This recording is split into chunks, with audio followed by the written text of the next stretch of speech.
I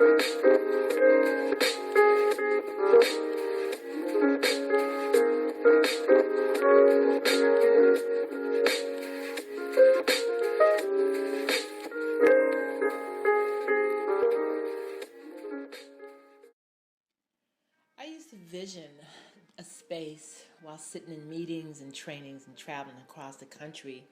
I was working as a management consultant, first for the University of Maryland and then later for a community development intermediary called NeighborWorks America. So I would sit in these trainings and I would sit in meetings, and I used to sometimes daydream about a place where people could come together and achieve their dreams and create economic opportunities on their own terms.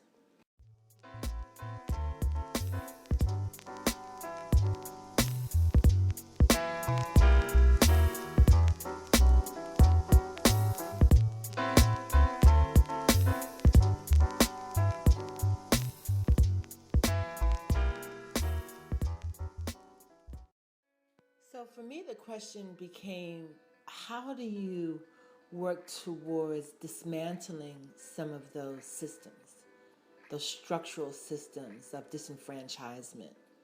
And how do you level the playing field for those individuals who are talented beyond measure, but just lack opportunity?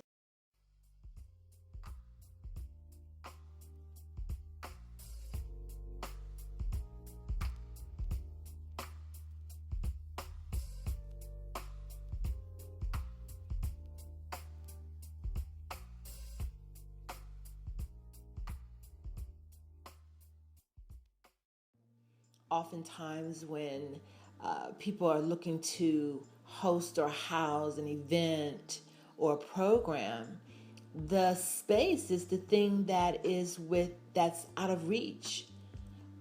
It is hard to launch a new business or to do a book signing because you are engaged in the business of producing the books and paying for the books, or what your product is, or the marketing.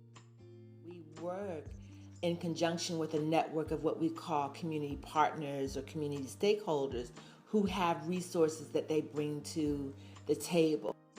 So, for an example, one of our community partners is a restaurant in the area. We have a couple of them, a few of them, that we use to feed our customers. So if there's an event, we go to those businesses that we know in the community.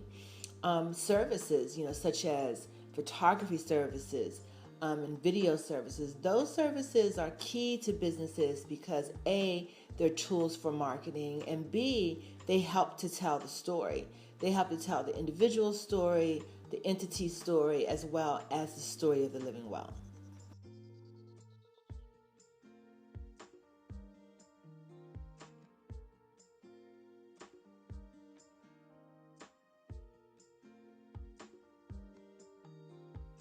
Preserving ancient art forms is something that we believe is important to our community members, to create that connection of our past and how that our past pushes forward and defines where we are today and what it means for our future.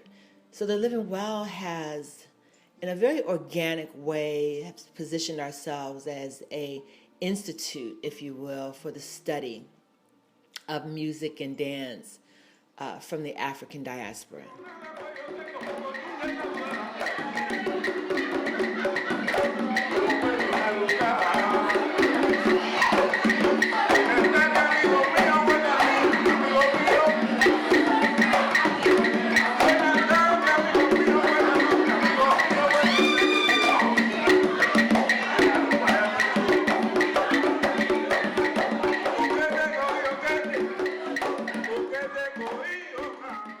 The economic need for creativity has really leveraged itself in the rise of a new class we know as the creative class.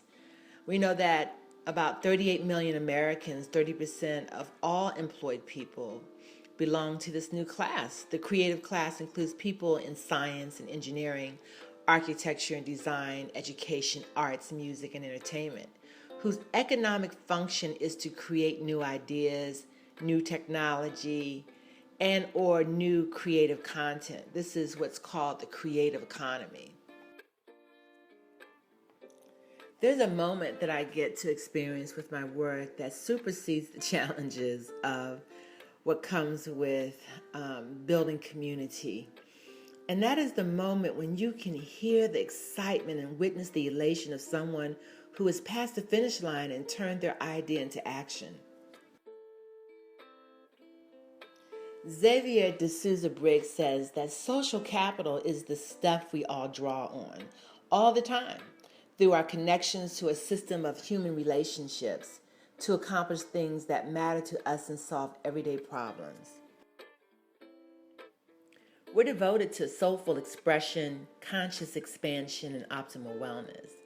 And soulful expression being one of our lines of business, in order for us to meet our impact goals, we define our resources and employ value-added services to those entities and individuals who are bringing capacity support for our conscious expansion and optimal wellness line of business. See, it's really about leveraging our symbiotic relationships and working with open teams of teams to achieve a common goal and purpose, which, by the way, is the future organization.